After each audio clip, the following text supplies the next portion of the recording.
what you're bringing up is so important, like the multiple chatbots, and it's going to get exacerbated with AI and even the tools powered by agentic AI.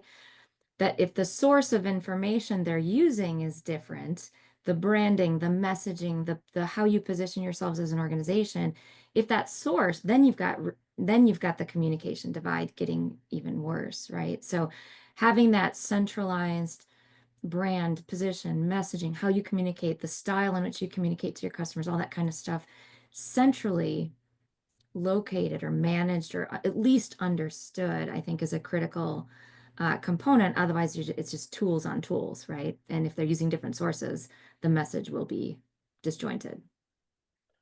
Yeah, so Gina, talk to me about the different ways you can be leveraging a third party. I mean, there are ways to have a third party attached that probably does seem very different and disparate. And I assume there are integration capabilities where it can seem very similar and like you're not having a different experience, and the data gets back to the EHR, which seems to be a critical element everybody wants here. If you're going to use a third party because they have specialized functionality, it's got to feel the same and it's got to get back to the EHR.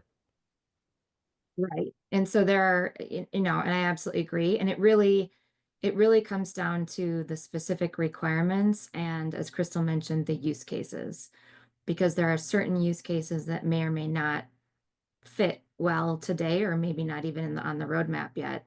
And those have to be analyzed very carefully. So leveraging, industry standard communication, APIs, like the industry standard ways in which information can be shared is a key component. And then thinking about where are you managing all of that brand of yours, right? Do you have a whole bunch of templates that are relatively static templates, or do you have the ability to dynamically generate that information based on a controlled source of your messaging? And is there a clear governance around which system or location owns what data so that you can have one, right? There are a lot of different techniques and tactics, but it really all comes down to, with the right decision, is what is the specific requirements of need? What is the EMR or EHR being used?